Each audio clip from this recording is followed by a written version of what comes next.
लिखो second law of motion, second law of motion लिख लिया? हाँ बोलो यार, everyone noted down second law of motion? सबने लिख लिया? हाँ सर लिख लिया। चलिए, सेकंड लॉ ऑफ मोशन को पढ़ने से पहले हम लोग एक चीज डिफाइन करेंगे। लिखो मोमेंटम, लिखो लीनियर मोमेंटम, ऐसे लिखो लीनियर मोमेंटम। लीनियर मोमेंटम इसको डिनोट करते हैं पी से, and it is a vector quantity, it is a vector quantity. ठीक है, तो मोमेंटम इज इक्वल टू होता है mass into velocity. It is defined as the product of mass and velocity. देखो इट इज मोमेंटम, फटाफट लिखिए जल्दी से। लिख लिया। मोमेंटम ये हो गया मास, ये हो गया वेलोसिटी। ठीक है, लिखो momentum is defined as the product of mass and velocity. Momentum is defined as the product of mass and velocity. आइए फटाफट लिखिए जल्दी से। It is a vector quantity, it is a vector quantity, it is a vector quantity. इसका dimension analysis क्या होगा बोलिए? Mass into velocity है, so it is m1 l1 t-1 t-1 KG metre पर सेकंड। क्लियर है बच्चे लोग, बाबू लोग? हेलो हेलो हेलो, क्लियर है सर। सब बच्चे लिख पा रहे हैं ना? रितिका, हाँ सर। फातिमा, तनुश्री, तनुश्री लिख पा रही है? हाँ सर। चलिए आइए फटाफट करते आ जाओ, आगे लिखो। The direction of momentum, the direction of momentum है ना, पी वेक्टर क्वांटिटी है, is along the direction of velocity, direction of velocity, along the direction of velocity. जिधर v होगा उधर ही p होगा। क्या मेरी बात क्लियर हो रही है अच्छे से? स्टूडेंट जल्दी बोलिए। हेलो, क्लियर है सर। चलिए आइए आगे बढ़े। हाँ सर। Yes sir. चलिए सर, आइए सर आगे बढ़ते आओ। सर एक बॉडी है, मास m है, let's say moving with velocity u, after some time it is moving with some velocity v, मान लेते हैं थोड़ी देर के लिए। सर इसका जो इनिशियल मोमेंटम होगा p i is equal to होगा एम यू वेक्टर, एंड इसका जो फाइनल मोमेंटम होगा p final is equal to m v vector. Sir इसका जो अगर मैं बात करूं delta p, change in momentum is equal होगा p final minus p initial. बोलो बच्चे, यस और नो? Yes sir. बच्चे लोग बोलिए यार, बाबू लोग बोलो। सर क्या होगा sir? It is p final minus p initial, मतलब m v MV minus vector minus m u vector. बोलो क्लियर है? हाँ। हाँ बच्चे लोग बोलिए, तो डेल्टा पी इज इक्वल क्या होगा? बोलो M into delta V vector. मेरी बात क्लियर है? हाँ सर। लिखिए, पास लिखिए।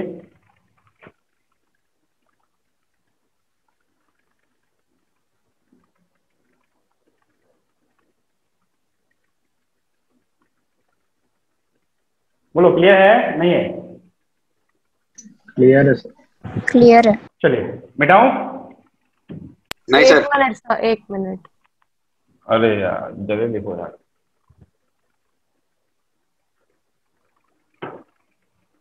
सर वो राइट वाला डायग्राम बना दो ना सर एक और बार।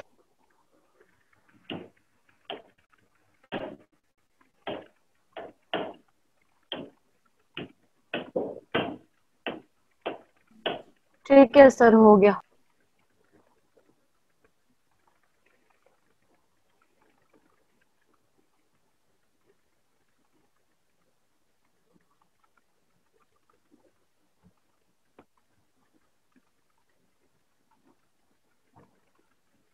सब बच्चे कीजिए, जल्दी से कीजिए।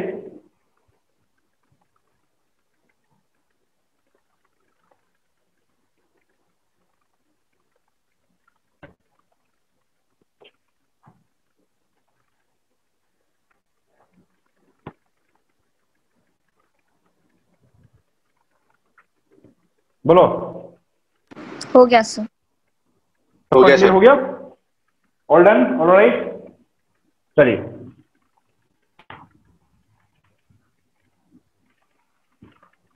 चलो एक काम की बात करते हैं, आ जाओ।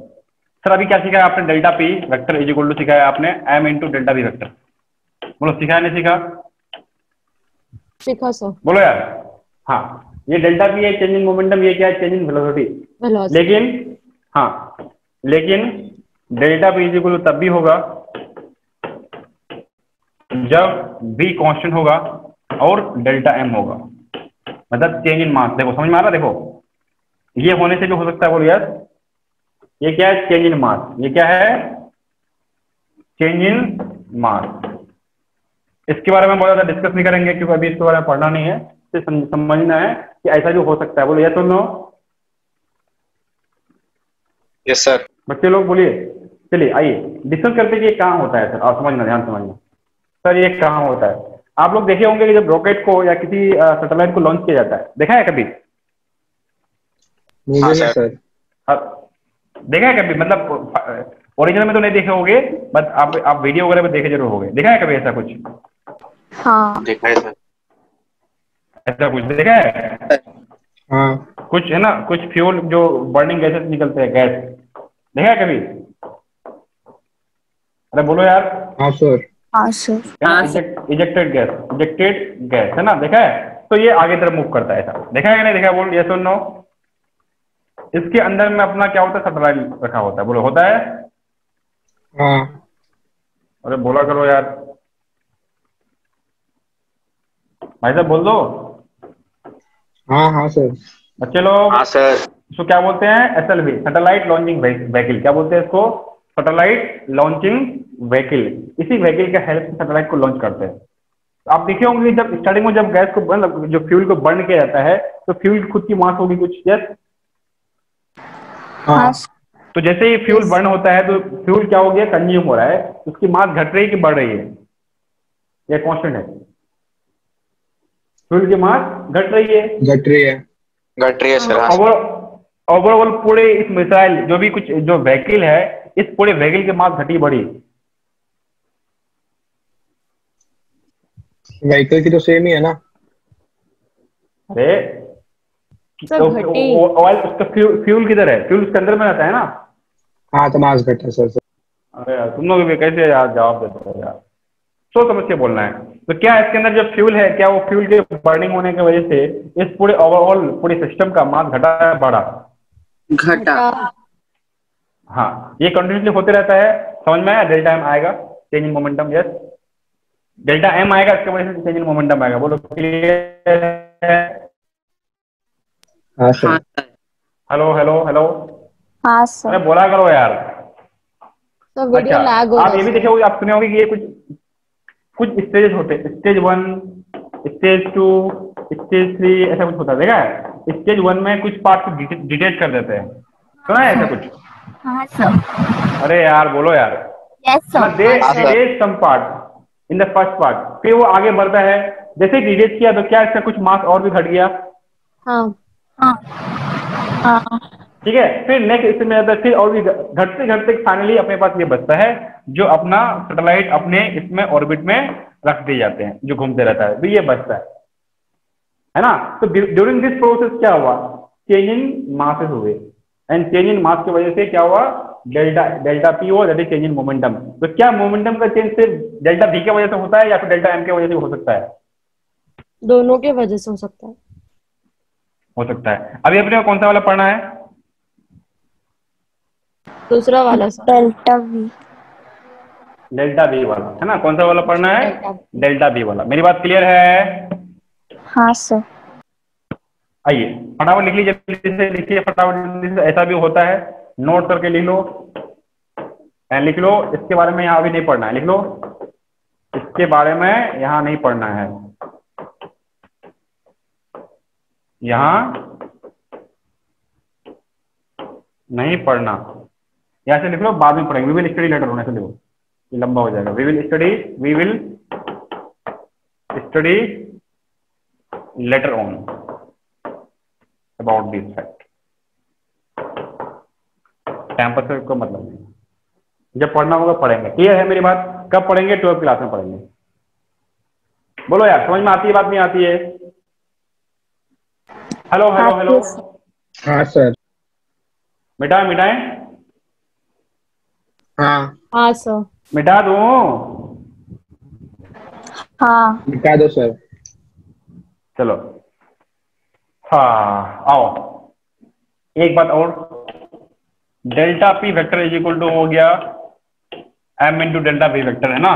तो rate of change of momentum क्या होगा बताओ? Rate of change of time, rate of change of momentum is delta P upon delta T is equal to, बोलो, एम इंटू डेल्टा, ऐसा कुछ बोलो, यस और नो? हाँ sir. If I put the limit delta T tending to zero, limit बोलो delta T tending to 0 zero, तो बोलो ये क्या बन जाएगा? dp dp by upon dt dt is equal to M into dv by, dt। अरे बोलो यार, समझ में नहीं आया? समझा सर। जल्दी से लिखिए, what is this? This is rate of change of momentum, rate of change of momentum, rate of change of momentum with respect to time, rate of change of momentum with respect to time, rate of change of momentum with respect to time।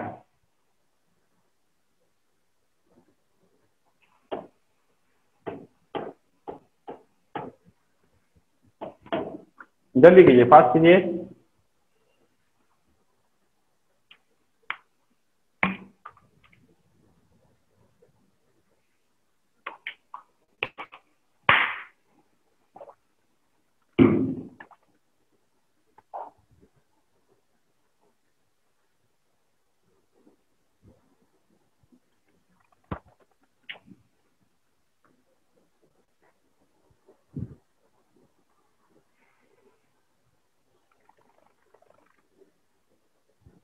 Sir हो गया। हो गया। सब बच्चे का हो गया बेटा? All done, all done, all right. हाँ सर। चलिए आइए, तो हम लोग लिखते हैं सेकंड लॉ ऑफ मोशन। लिखिए, लिखो, according to second law of motion the rate of, ऐसे लिखो, द टाइम रेट ना, the time rate of change of momentum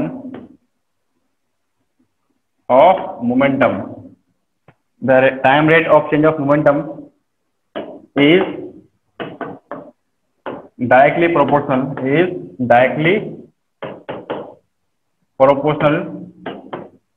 to the force applied to the external unbalanced force applied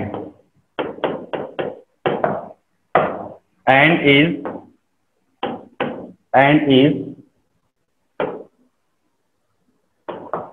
along the direction of applied force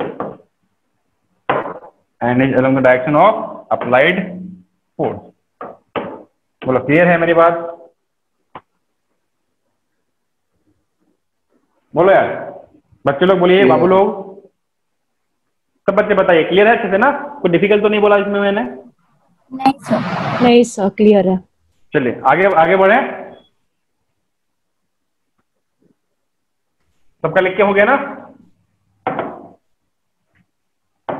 हाँ sir, हो बोलो गया। बोलो, आइए। तो क्या बोला मैंने कि द फोर्स है ना directly proportional to dp upon dt। बोलो, क्लियर है मेरी बात? बच्चे लोग बोलिए। हाँ सर। हाँ, तो what I can say the f is equal to, जब व्हेन आई है ना break, when I change this proportional symbol into equation, then we have to multiply with a constant. पता है ना ये बात? एक कांस्टेंट से Yes, मल्टीप्लाई sir. करते हाँ, हैं, sir. इस कांस्टेंट के इनटू dp अपॉन dt हो जाता है। बोलो, क्लियर है मेरी बात? अच्छे से बोलो, यस और नो? हाँ सर। अच्छा, ये dv बाई dt अभी भी सिखाया, it is m into delta v। क्या होता है m into dv by dt? Yes, तो k इज इक्वल टू क्या होगा बोलो, k इंटू m इंटू बोलो, कोई दिक्कत वाली m into dv by dt। नहीं होगा, है ना। आइए फटाफट कीजिए, देखिए sir f is equal to k into m dv by dt होगा। सर dv by dt क्या होता है, एक्सेलरेशन होता है, क्या होता है acceleration. f is equal to k into m into acceleration, है ना सर। अगर मैं मैग्नीट्यूड की बात करूँ तो f इज इक्वल टू क्या हो गया, k into m into a हो गया। बोलो क्लियर है मेरी बात। Yes sir. हाँ हेलो सर। Hello hello. हाँ, इसमें if I put f is equal to 1 newton, है ना, m is equal to 1 kg and a is equal to 1 metre पर सेकंड स्क्वायर,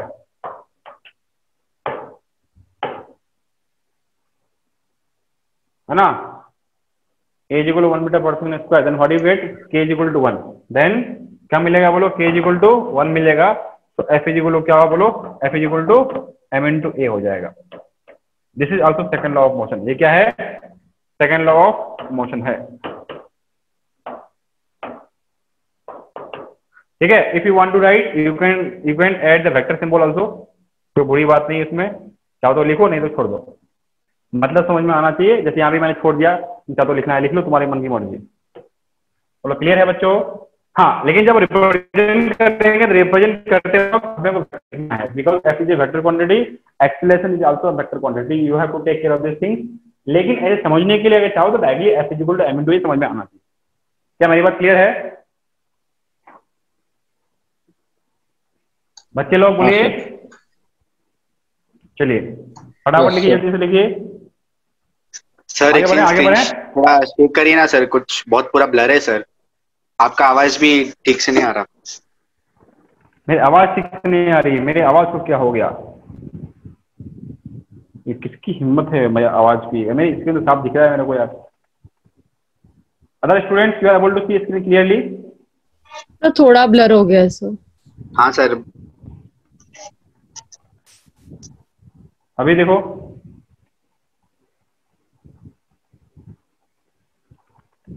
हेलो सर वही सही है सर। साफ नहीं दिख रहा है क्या। सर आधे सेकंड के लिए वो ठीक हो जाता है, फिर वापस से ब्लर हो जाता है सर। सबके लिए ऐसा हो रहा है क्या। सर अभी दिख रहा है लेकिन वो थोड़ा ब्लर है बस। सर दिख रहा है। मुझे तो साफ दिख रहा है यार यहाँ पे। सर आपको दिखेगा ना सर। हाँ सर दिख रहा है सर। हाँ सर। हाँ लिखिए, चलो बस इसको भी सॉल्व कर लेंगे, एक मिनट में वो भी सॉल्व हो जाएगा। डन सर, अभी अच्छे से आ गया। नेट हाँ सर अभी अच्छे से आ गया। अच्छे से आ गया, सर हो गया, लिख के। ठीक ठीक है, चलिए। हाँ सर हो गया। ऐसा बच्चा लिख के हो गया बेटा सबका, ऑल डन, ऑल डन। हाँ ऑल डन सर। चलिए, तो हम बात कर रहे थे f is equal to m into a, है ना, ध्यान सुनना, f is equal to m into a, ध्यान सुनना, ये है नेट एक्सटर्नल फोर्स। ये क्या है, net external force applied. m क्या है, मास, ये क्या है, एक्सेलरेशन, ठीक है, of centre of mass, of centre of mass. इसके बारे में ज्यादा डिफिकल्ट अभी अपने को डिस्कस करना ही नहीं है, सिर्फ समझना है कि बॉडी का एक्सेलरेशन है। This is acceleration of centre of mass. Actually जब मैं सेंटर ऑफ मास पढ़ाऊंगा मैं वापस से ये इक्वेशन से स्टार्ट करूंगा। I will start the chapter centre of mass with this equation only, है ना, तो वहां डिस्कस अच्छे से होगी। अभी समझना है कि कोई बॉडी है, let's say we have a body over here, उसका मास m है, फोर्स F लगा, तो इस बॉडी का लिए इक्वेशन क्या लिखेंगे, F is equal to m into a लिखेंगे। It will implies that a is equal to F by m हो जाएगा। क्या मेरी बात क्लियर है अब लोग। हाँ sir. Net force is equal to mass into acceleration, product of mass and the acceleration produced. Sir समझ में बिल्कुल भी नहीं आया। आ गया सर। सब बच्चे बोलिए। आ गया। चलिए आगे बढ़े आगे बढ़े। हाँ सर। बोलो यार, आइए।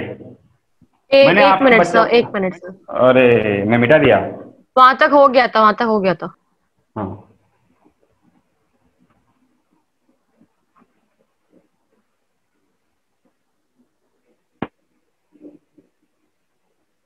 बोलो।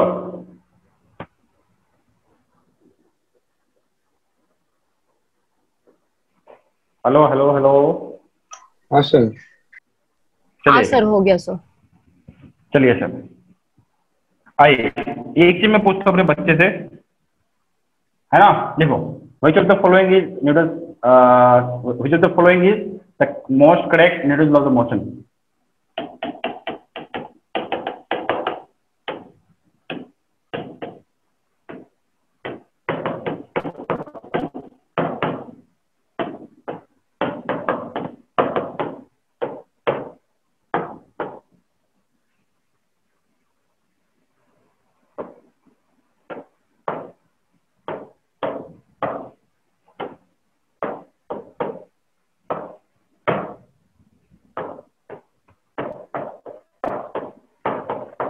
बोलो,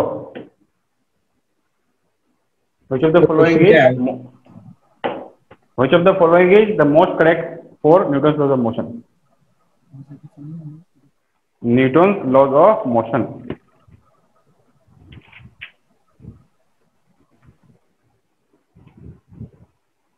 सर फर्स्ट वाला। सब बच्चे बोलिए, सर अदर स्टूडेंट भी थर्ड बोलिए। सर। Third third third. वाला, थर्ड। थर्ड वाला, थर्ड वाला। और बोलिए, सब बच्चे बोलिए।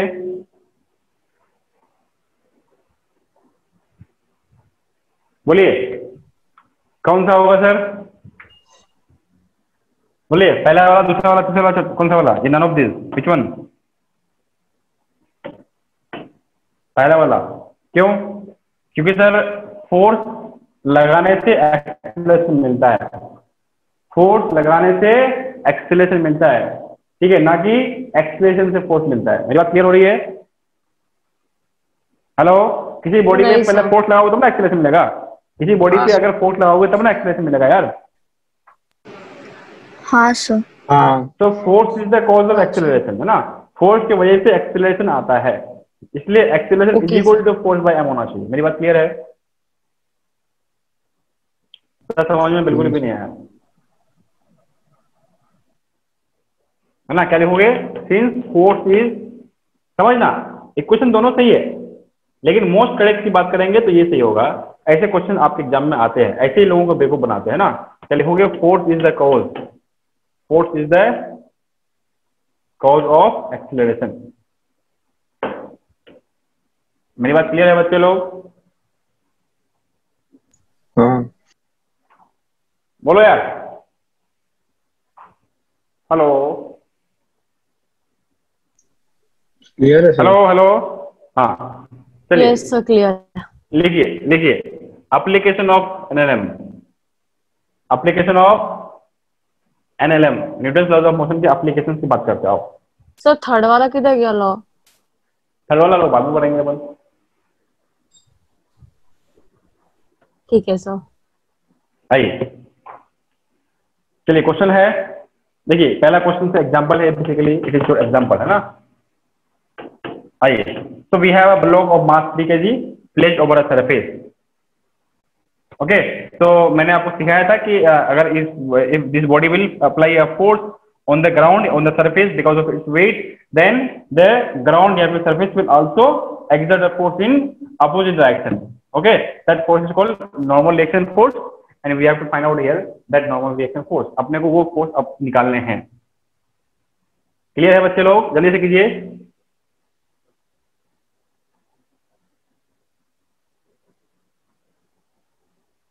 आइए फास्ट करते थोड़ा सा। बोलो, सबने क्वेश्चन लिख लिया बेटा? सबने क्वेश्चन लिख लिया? All done? मिटाऊं?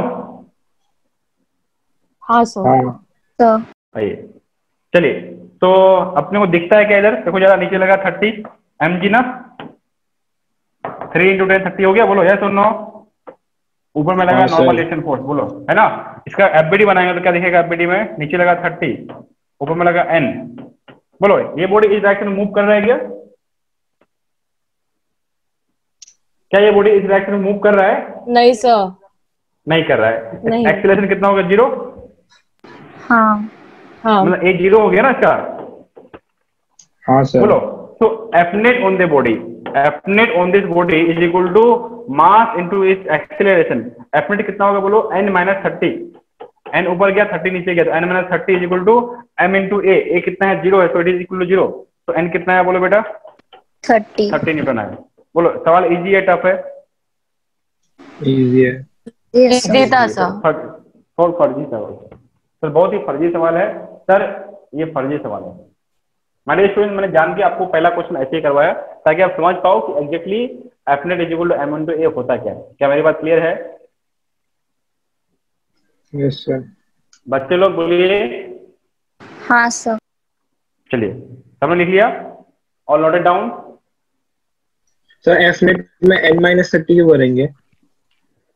नेट फोर्स ना, एक एन ऊपर गया एक 30 नीचे गया, तो नेट फोर्स कितना हुआ? एक वेक्टर ऊपर है एक वेक्टर नीचे है, तो रिजल्टेंट कितना हुआ? ये माइनस ये ना। हाँ तुम चाहो तो 30 माइनस एन लिख दो, क्या फर्क पड़ता है? If you want you can write 30 minus N also ना, क्या दिक्कत है, हाँ सेम सर। आएगा। मेरी बात क्लियर हो रही है क्या? सर फिर तो अगर हम डायग्राम में देखते हैं कि कोई बॉडी रेस्ट पे है और अगर एन पूछा तो सेम ही होगा ना एमजी के।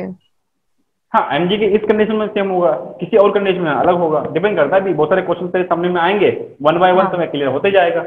ये ओके सबसे सर। इजी और सबसे पहला सवाल है आपके लिए। क्या मेरी बात क्लियर है?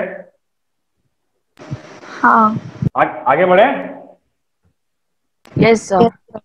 फरहान, हाँ सर। आगे समझ में आ रहा है कि नहीं आ रहा है? हाँ सर। हाँ चलिए, आइए अगला सवाल। आइए सब बच्चे बनाइए। We have a surface over here, an object of mass let's say 3 kg, then another object of mass 2 kg is placed one over another as shown in the figure, है ना? देख लीजिए इस तरह से है। सपोज दिस नॉर्मल है ना, यहाँ पे जो सरफेस है यहाँ का normal force is called n1, यहाँ वाला is called n2 let's say. जो इस सरफेस पे लग रहा है उसका नाम n2 है, यहाँ लगा that is let's say call it as n1, है ना? इस तरह से मैंने नाम लिख दिया। मैंने क्वेश्चन पूछा find n1 and n2, find n1 and n2, find n1 and n2। क्या मेरी बात क्लियर है बच्चे लोग? बोलिए। सर क्लियर है। हाँ सर। चलिए, सर n2 to 20 मीटर पर सेकंड स्क्वायर, 20 न्यूटन मीटर होगा, पर सॉरी सेकंड। हाँ न्यूटन। हाँ हाँ, चलिए अब जल्दीबाजी मत कीजिए, इत्मीनान से कीजिए, हर एक बच्चे सब बच्चे कीजिए। आइए आइए बच्चे लोग मेरे साथ आ जाओ, मैं करता हूँ अब देखो। आइए बच्चे लोग आओ। सर पहले वाले ब्लॉक का 50 होगा। देखो समझो, इसमें क्या लगा सर? नीचे में mg लगेगा, ऊपर में क्या लगा? n2 लगा। बोलो यस। हाँ सर। हाँ। अरे बोलो यार, है ना? इसमें क्या लगा? नीचे में इसका mg लगा, है ना? ऊपर में क्या लगा? इसका n1 लगा, फिर नीचे में इसका mg भी लगा। किसका? ये वाला mg। ठीक है, तो अगर एफबीडी बनाएंगे तो क्या दिखेगा? देखो जरा, 2 kg, 2 kg है ना? नीचे क्या लगा बोलो? 20, ऊपर में क्या लगा? n2। बोलो यस और नो। हाँ सो इसका एक्सीलरेशन 0 है ना, रेस्ट पे है, तो n2 minus 20 is equal to 0। तो n2 कितना है बोलो? 20। 20 न्यूटन। क्या फातिमा, तेरे को समझ में आती है बात, नहीं आती है? आ रहा है सर समझ। तनुश्री, तेरे को समझ में आ रही है? तनुश्री, हाँ सर। 3 kg आओ, 3 kg, नीचे लगा 30 न्यूटन, ऊपर में लगा n1 और एक नीचे और लगा 20 न्यूटन। बोल लगा कि नहीं लगा? बोल। 20। हाँ सर। तो इसका भी एक्सेलरेशन 0 है। यस। Yes sir. तो क्या लिखेंगे बोलो? n minus n1 30 minus 20 is equal to 0, तो 0 n1 इज इक्वल टू 50 हो गया। 50। हाँ सर। क्या सवाल टफ थे इजी थे? इजी था। इजी था। चलिए जल्दी से कीजिए। हो गया सर। ऑल डन बेटा। आर्यन कटे, नहीं सर, एक सेकंड। जल्दी कर रहे, बहुत धीरे धीरे लिखता है तो तुम मार खाएगा मेरे से, बहुत धीरे धीरे लिखता है। राइटिंग स्पीड खास कर है ना, तो मेहनत कर घर में। तू खाली घर में खाली खाता है, सोता है, टीवी देखता है। नहीं सर, बहुत पढ़ता हूँ सर, सुजल को पूछो सर।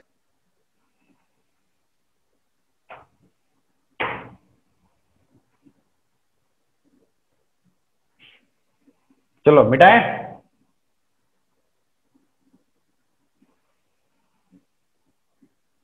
आर्यन शेट्टी साहब मिटाए?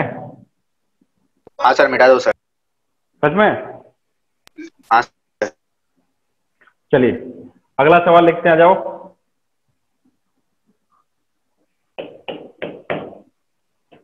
ध्यान से, एक बॉडी है मास 2 किलो है, दूसरा बॉडी है मास 3 किलो है, ठीक है? इस दोनों के बीच का जो नॉर्मल रिएक्शन है ना, let's say call it as an, ठीक है? एंड इधर से we are applying a force of let's say 120 newton. Find acceleration of blocks and normal reaction force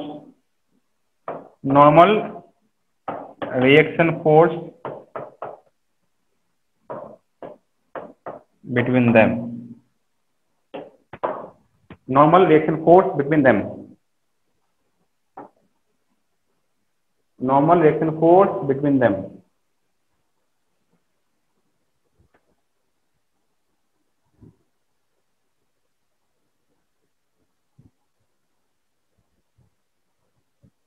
So 120 Newton है ना ऊपर? हाँ हाँ, ये 120।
जल्दी कीजिए। आर्यन शेट्टी हो रहा है नहीं हो रहा है? हो रहा है सर, 1-2 मिनट में बोलता हूँ सर।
चलिए आइए सर, बाबू लोग आ जाओ। सर देखिए, स्टूडेंट देखिए सर, जब 120 Newton is applied on 2 kg, तो क्या 2 kg वाले इस पे लगाया फोर्स n न्यूटन, बोलो यस? हाँ। उसके रिएक्शन में 3 kg वाला लगाया तो पे n न्यूटन, बोलो yes? Action reaction pair equal opposite, yes? Yes sir. बाबू लोग बोलिए, सब बच्चे बोलेंगे? हाँ सर। ठीक है। उसके अलावा 2 kg पे एक नीचे लगा फोर्स कितना, बोलो? mg, that is 20 sir. 20। ऊपर में लगा एक रिएक्शन फोर्स, उसको लेट से डिफरेंट नाम से r से डिनोट कर देते हैं, बोलो यस और नो? चलिए, सो अगर हम बना है for 2 kg, if I apply for 2 kg, मैं 2 kg का एफबीडी बनाता हूँ, ध्यान सुनना। नीचे कितना लगा? 20, ऊपर क्या लगा, बोलो? r, yes? और राइट में 120। अरे बोलो यार, सब बच्चे बोलो। हाँ सही हाँ, सर सही। आगे लगा 120, नीचे क्या लगा बोलो, पीछे क्या लगा बोलो, n। इसके N। अलावा कोई फोर्स लग रहा है बोलो। नहीं नहीं सर सही है। नहीं नहीं लग सर। रहा है, ठीक है, आ जाओ। वैसे ही अपन अलग से बना लेते हैं 4 2 kg, ये 4 3 kg, 4 3 kg है ना। समझना ध्यान से, 3 kg का देखो क्या हुआ, नीचे लगा 30, ऊपर में लगा लेट हाँ से सर। R1, लेट से R1 चलेगा। हाँ यस सर। हाँ, और आगे लगा n। N। इसके अलावा कोई लग रहा है फोर्स, बताओ। नहीं। नहीं लग रहा है, ठीक। यहाँ तक सब बच्चों को क्लियर है? कोई बच्चे को डाउट है पूछ ले मेरे से, बोल रहे हैं। कोई बच्चे को डाउट है तो पूछ ले मेरे से। Anyone is having doubt please ask me. Yes. No sir. No sir no doubt. चलिए चलिए सर, मान लेते हैं, सुनना ध्यान से, we have to find out the acceleration and the normal action force. So अगर मान लेते हैं सर, इसमें if I applying a force 120 newton in forward direction, so body will be moving in forward direction, क्या let's say we can consider the acceleration to be a, yes student बोलिए। हाँ acceleration भी। Yes sir. सब बच्चे बोलेंगे yes or no? Yes sir. can I assume acceleration to be a, yes or no? Sir yes so sir. acceleration in forward direction is a, है ना। इसका भी क्या हो गया, a हो गया। सर दोनों का एक क्यों होगा सर, सवाल आता है सर, मन में डाउट आता है कि दोनों का एक क्यों होगा। माय डियर स्टूडेंट ध्यान सुनेगा, अगर 2 kg पे 120 लगा और 2 kg आगे मूव करना चाहा, तो 2 kg 3 kg को आगे की तरफ धक्का मारेगा। बोलिए yes or no? Yes sir. अगर 3 kg आगे निकल गया, अगर 3 kg आगे निकल गया, तो 2 kg और 3 kg फिर सेपरेट हो जाएगा, हाँ सर। कांटेक्ट अलग हो जाएगा। कांटेक्ट अलग होते हाँ। ही 2 kg 3 kg पे धक्का नहीं लगा पाएगा, नहीं। तो क्या 3 kg अपने आप मूव कर पाएगा? नहीं सर। तो 120 Newton is the driving force जो दोनों को आगे ले चलेगा। क्या मेरी बात क्लियर है? हाँ अरे बोलो यार, हाँ स्टूडेंट yes, बोलिए। इसलिए दोनों की एक्सीलरेशन क्या होगी, एक होगी और साथ साथ चलेगी। क्या मेरी बात समझ में आती है कि नहीं आती है? हाँ सर समझे। चलिए आइए आइए आगे बढ़ते हैं। तो एक मैं एक के लिए करता हूं, बाकी सब के लिए आप करेंगे।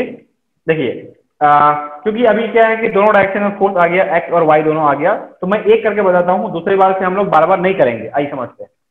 देखिए अगर मैं बात करूं 4 वाई एक्सिस ना, 4 देखिए 4 वाई एक्सिस, ध्यान से देखिएगा। तो वाई एक्सिस के लॉन्ग बताओ 2 kg का, 2 kg का बताओ क्या है, कुछ एक्सीलरेशन है? बोलो यार, क्या 2 kg के लिए कोई एक्सीलरेशन है या नहीं है? बोल, अरे बोलो यार, तुम लोग बोलते नहीं हो यार। वाई डायरेक्शन में 2 kg 20 मूव कर रहे हैं न्यूटन। आंटी लोग, अंकल Yes. लोग। वाई डायरेक्शन में क्या बॉडी मूव कर रही है क्या? नहीं।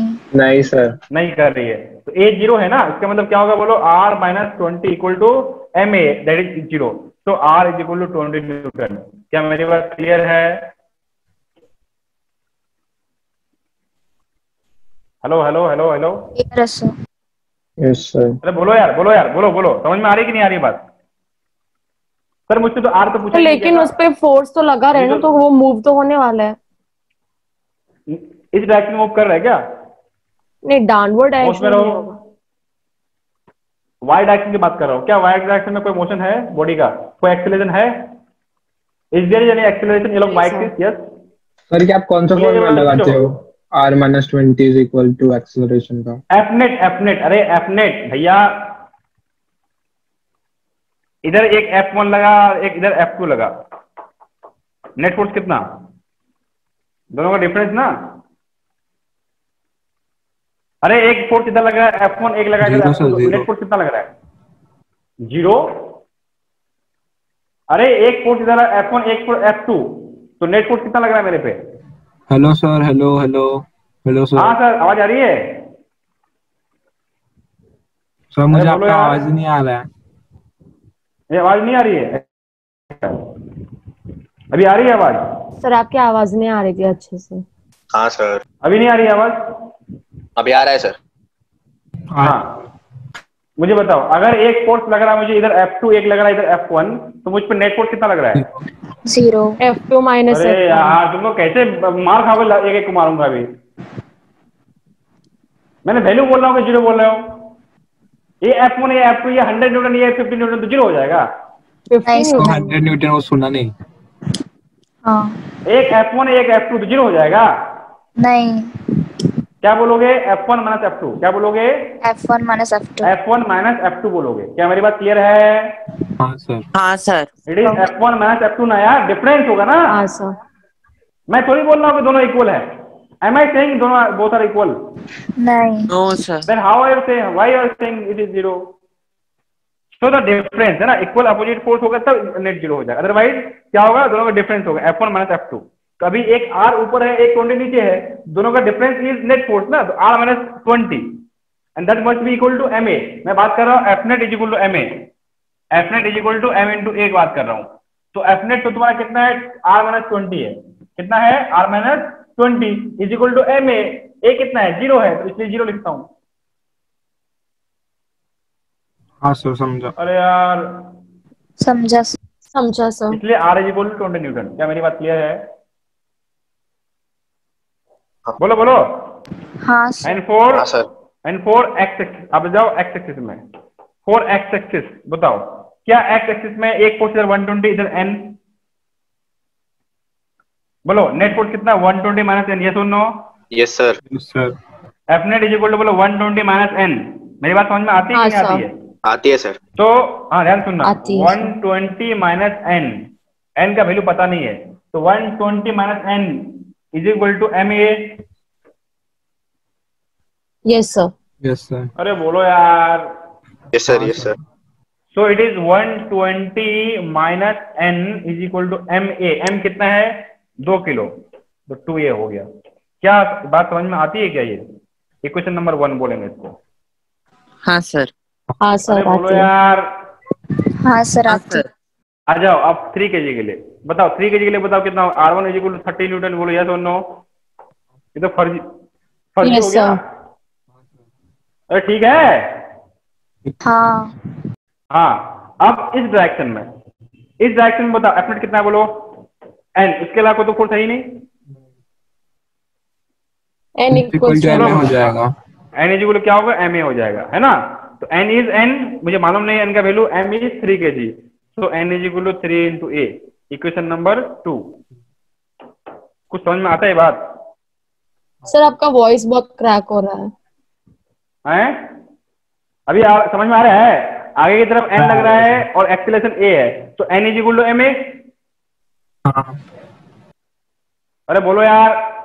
हाँ सर। और m कितना है? 3 है, 3 kg, तो n is equal to 3 into a हो गया। क्या मेरी बात समझ में आती है आपको? बोलो यार बच्चे लोग, बोलिए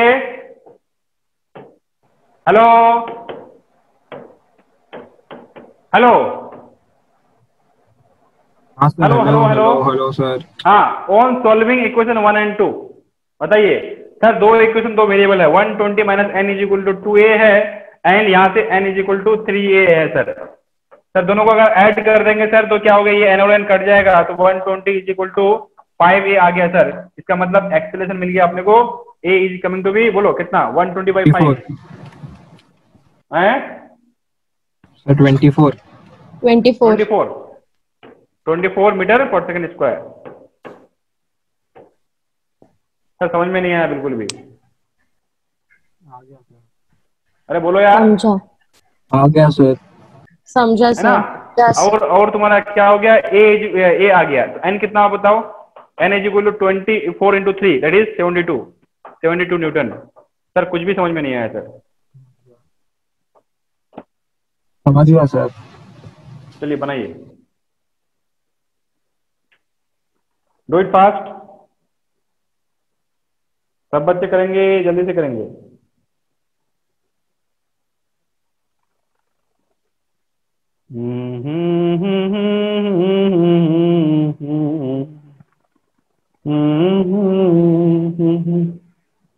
कभी पास बुलाए कभी दूर भगाए।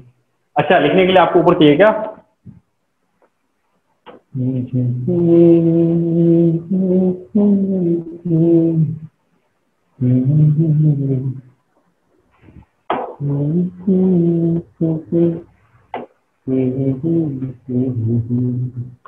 बनाओ बनाओ, जल्दी बनाओ। दिख रहा है? हेलो, दिख रहा है सर। हाँ, एक काम करते हैं ना, आपको मैं इसका फोटो भेज देता हूँ ना, अभी तक आपका आपका टेस्ट भी है ना, तो इसलिए इसका मैं फोटो लेके भेज देता हूँ ग्रुप में, हो गया लिख के? चलेगा? हो गया लिख के अभी? लिख के हो हो गया गया क्या? सर, लिख के यार। हाँ सर। सच में? चलिए, तो आज के लिए इतना ही करेंगे, है ना। लेकिन आप लोग कल का टेस्ट अच्छे से देना, बहुत सीरियसली देना। जैसे मैं आपको बताते आता हूँ हमेशा कि टेस्ट कैसे लिखना है। ऑलवेज राइट द टेस्ट इन, है ना, ब्रेकअप, फर्स्ट सेकेंड थर्ड, इस तरह से ब्रेकअप करो। एक वन गो में टेस्ट मत लिखना यार। मेरी बात समझ में आती है क्या? Do not right the paper in one go. आप क्या कीजिए, इसको स्टेजेस में कीजिए। पहला स्टेज शुरू से, स्टार्टिंग से लेकर आखिर तक जाएंगे हम, है ना। आप स्टार्ट किसी भी चीज से करो, फिजिक्स से करो, केमिस्ट्री से करो, बायोलॉजी से करो, इट डजंट मैटर, आप कहीं से भी कीजिए। आप शुरू से लेकर मतलब जो भी क्वेश्चन है, आप पहले राउंड में पूरे पेपर के क्वेश्चन को आपके पास आना चाहिए। ऐसा नहीं कि फिजिक्स करने के लिए बैठे तो आप पूरा फिजिक्स करके बैठ रहे हैं, टाइम लगा रहे हैं, सॉल्व हो रहा है, पता नहीं कब तक होगा। इस तरह से आपका टाइम खराब होता है। इसलिए ऑलवेज ऑलवेज क्या करना चाहिए आपको, you should write this paper in stages. आपको सीक्वेंस में देना चाहिए। सर पहला स्टेज ये होगा, फिर क्या होगा, इस तरह से always you should write the paper in the sequence. समझ में आ रही है बच्चों मेरी बात? स्टूडेंट बोलिए, आपको पेपर कैसे लिखना चाहिए? सीक्वेंस में। पहला राउंड में वो सारे क्वेश्चन जो आपके लिए बहुत ही इजी है, बहुत ही इजी है। सर फटाफट सर ये बन गया, सर सोचना बिल्कुल भी नहीं पड़ा, है ना। आपको इस तरह से क्या होगा, फिजिक्स के इजी क्वेश्चन, केमिस्ट्री के इजी क्वेश्चन, है ना, बायोलॉजी के इजी क्वेश्चन बन गया एक बार में, कोई छूटेगा नहीं। फिर सेकेंड राउंड में आओगे, फिर वो क्वेश्चन जो थोड़ा सा डिफिकल्ट है, इट रिक्वायर्स थोड़ा सा एफर्ट। फिर वापस से जो एवरेज क्वेश्चन में बन गया, फिर थर्ड राउंड में आओ, थोड़ा डिफिकल्ट क्वेश्चन करो। इससे क्या होगा कि आप किसी भी एक पार्टिकुलर सब्जेक्ट में फंस के नहीं रहोगे। कभी कभार ऐसा होता है कि फिजिक्स में क्वेश्चन इजी हो गया, कभी टफ हो गया, कभी बायोलॉजी में टफ हो गया। आपको लग रहा है बायोलॉजी तो खूब पढ़ के आया हूँ, बायोलॉजी टफ पूछ दिया गया, तो आप बायोलॉजी को पढ़ के आए इसलिए बायोलॉजी सॉल्व कर रहे हैं। सॉल्व करते करते करते 3 घंटे में से 1.5 आवर सिर्फ मैंने बायोलॉजी को दिया, 1.5 आवर सिर्फ बायोलॉजी को दिया। तो अपना इधर पूरा टाइम गड़बड़ हो गया। अब फिजिक्स और केमिस्ट्री सॉल्व करना है, उसमें जैसे जंप किया 1.5 आवर बचे, 1.5 आवर में दोनों कैसे मैनेज होगा, तो फिर चीजें मामला गड़बड़ हो जाती है। फटाफट करते हैं, गलती होती है, ये होती है। इसलिए क्या करो, पहला राउंड नंबर 1 में वो क्वेश्चन जो फटाफट बन जाए आपसे, the question which is not taking any time, fraction of second, 30 second, 25 second में आप आंसर बोल रहे हो। सर ये क्वेश्चन मैं पढ़ के आया हूँ, मुझे याद है, फटाफट कर दिया मैं, है ना। वो किसके होना चाहिए? हर सब्जेक्ट को होना चाहिए। तो भले पहली मतलब जाते ही तो स्टार्ट करो बायोलॉजी, इट इज फाइन, इसमें कोई दिक्कत नहीं। वो रूल में ये नहीं आता, आप किसी भी चीज से स्टार्ट कीजिए, लेकिन उस सब्जेक्ट में पार्टिकुलर, मान लीजिए बायोलॉजी स्टार्ट किया तो बायोलॉजी के हर एक क्वेश्चन को पहले करेंगे, ऐसा कसम नहीं खाना है। बायोलॉजी के मोस्ट इजीएस्ट क्वेश्चन सॉल्व हो जाना चाहिए, उसके बाद स्विच कीजिए केमिस्ट्री में या फिर फिजिक्स में, as per your convenient. Then फिर अगर केमिस्ट्री में स्विच किए तो केमिस्ट्री के वो सारे क्वेश्चन जो बहुत ही इजी है वो सॉल्व करना है। देन फिर स्विच टू फिजिक्स, फिर इसके इजी करना है। फिर ये होने के बाद फिर वापस से अपने सीक्वेंस में आओ, फिर से देखो कौन आपको लगता है जो एवरेज क्वेश्चन है उसको कीजिए, फिर केमिस्ट्री कीजिए, फिर फिजिक्स कीजिए। इस तरह से आपका क्या होगा, जितने भी पेपर में हर एक इजी क्वेश्चन हैं वो हर क्वेश्चन आपसे बनेगा और वो सही बनेगा। अगर आप किसी एक स्पेसिफिक सब्जेक्ट में अगर स्टिक हो जाते हो कि नहीं मुझे इसको बना के ही छोड़ना है, तो कहीं ना कहीं पेपर क्या होगा, खराब होगा। एंड ये आपका हैबिट है, आप आज से हैबिट कीजिए, क्योंकि ये हैबिट एक दिन में डेवलप नहीं होगा, it will take lot of time, है ना। कई बार नंबर खराब आएंगे, अच्छे आएंगे, बहुत कुछ होगा। तो ये हैबिट को बनाने के लिए आपको प्रैक्टिस करना पड़ेगा। ओके स्टूडेंट, बच्चों मेरी बात आ रही है? चलिए, तो ऑल द बेस्ट। हाँ, all the best for next, है ना, your tomorrow test. Okay, thank you sir. चलिए, गुड बाय। Bye sir.